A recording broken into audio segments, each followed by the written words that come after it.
Hello, Yijao Martins, licensed marriage and family therapist, couple therapist.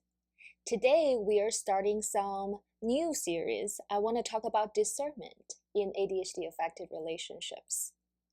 So I did a quick search on ChatGPT, and their definition of discernment really emphasizes on the discrimination, comparison, and decision making.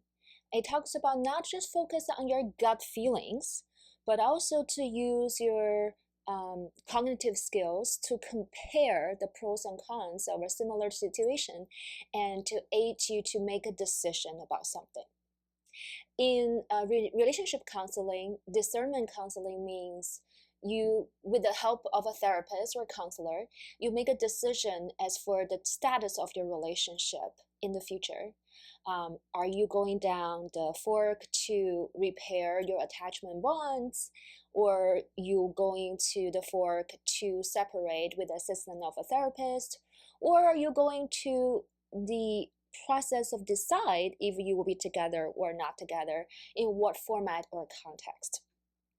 So actually my experience has been discerning is a process of gathering data apprehensively and comprehensively. So what does it mean? Apprehensively meaning we gather data from our body, our sensations, our nervous system, our feelings, and stay at the edge of unknown.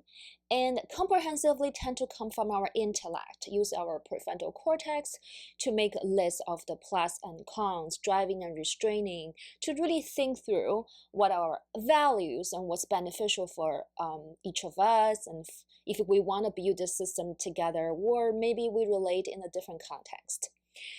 Is quite complicated, as you may imagine, and it takes time. When people are in the middle of discerning and they don't have any guidance and they feel confused, it's quite torturesome. It feels like they are trapped or they're stuck in a place they cannot move forward, but they also cannot go back where they used to feel the symbiotic connection with each other, the honeymoon period. So actually in every stage of a relationship, let's just think about romantic relationships, people constantly discern. A lot of times we don't talk about that. Our potential partner or our partners, we tend to do our internal unconscious discerning. From you start to date someone and to form a bond and system together, to your system develop into moving in with each other, maybe getting engaged or moving to marriage, to when your marriage is not doing well, it's disintegrating in some way, and you're trying to decide if you want to stay in married or shift in a different context, say being friends or co-parents. Discernment is especially difficult and challenging, based on my personal and professional observation, for people who are neurodivergent. By neurodivergent, I mean on the spectrum of ADHD, on the spectrum of autistic spectrum, and on the spectrum of, say, CPTSD, complex trauma. And then also challenges that impact our capacity to tune into our nervous system, to check in with reality, and to use our executive functioning.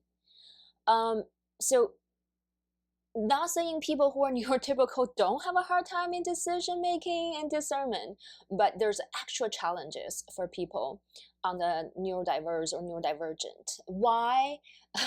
A lot of time people who are neurodivergent either had early difficult, negative, adverse experiences, or later in life or throughout their life, especially where they have a late diagnosis. They're not aware of their challenges and they're being shamed and criticized for their differences. And a lot of time that comes with some attachment trauma or disruption. See, if someone who is neurodivergent and has a part of them tend to use phoning as a way to stay connected with someone they're attached to. They tend to people please and they tend to pretend to be someone they're not. when there's a huge difference and conflict in the relationship, they just try to cover up who they really are to be okay and stay in the attachment relationship. And it really impede them from being honest with themselves and discern and to realize this relationship may not really serve them and they need to move into a different context. Or for people who have insecure, like anxious and insecure attachment, they may they may seek contact instead of looking back at who they are and what their needs are to decide if the relationship works for them. Or for people who are more on the avoidant attachment spectrum, they may put up really rigid boundary whenever they feel their old reality is challenged and they cannot explore with their partner, have this interpersonal process of making decisions on relationship, and they tend to pull away and push a really rigid boundary and shut the other person out without information exchange. So all of them creates a lot of hurt and pain and stuckness for the system and prevent them from integrate their fragmented parts of themselves. I have an example to give you. So Rachel, let's just say the person's name is Rachel. So she comes from an alcoholic family. So her father was aggressive, externally expressed aggression, especially under the influence of alcohol. And because the father's alcohol use and misuse, and mother was really stressed and also dissociated, so not emotionally available for Rachel. And Rachel grew up to be a caregiver for mom, to help mom to take care of siblings and also to take care of herself, and never got enough attention. So she has the deep attachment needs to be seen and valued as a person. So she's quite familiar or she's aware of this needs. So she kept dating and changing partners to seek attention. And so when Rachel met Justin, who's on this end of the ADHD spectrum, have a lot of ADHD symptoms, but not diagnosed or not aware of that. So the initial phase of dating, the honeymoon period, Rachel was kind of love bombed by Justin's attention, undivided attention, while Justin was just hyper focused on this new person and full of curiosity and excitement. So Rachel thought she finally met the man that she wanted in her life, who gave her all the attention and love and really value her. And then she did not discern. She really basked in this new love energy and did not pay attention to Justin's some signs of ADHD, like showing up to dates late and forget to check in with her, being not consistent, changing his mind quite often. There was like some hunches that she didn't feel quite comfortable. She couldn't put her hands on what it was, but she also didn't inquire. And she preferred to stay in the symbiotic love connecting place than discerning. Years later, they're married with kids and all, and she realized the deep needs inside of her to have a secure, safe attachment where her partner checks in on her and also creates safety by being consistent. And being consistent is really not come naturally for people on this end of the ADHD spectrum, right? No criticism. It's just very challenging for them to be consistent for various reasons we're not going to get into.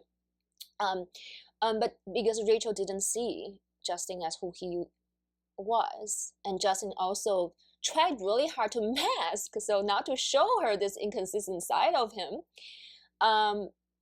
there was a huge disillusionment, you can imagine, and they never got resolved.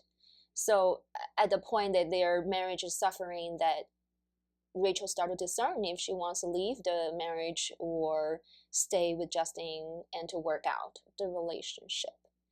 So now Rachel has a decision to make, which is a delayed discerning. Do you think she has a part at the beginning that she's raising questions and doubts about the relationship and their attachment? She probably did, but she chose not to pay attention to that part of her that's discerning, and then she leaned into the part of her craves that attention and all this like energy, strong energy.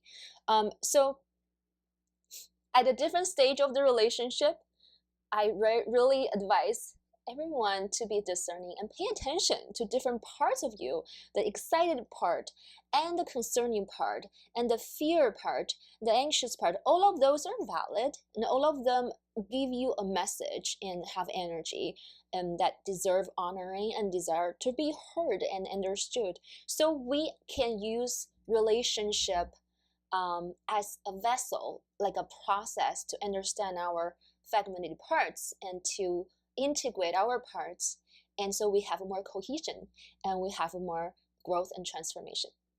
Next week we'll continue with the topic of discernment, and I will explore the different way of gathering data to discern. Until next week, my friends. Bye bye.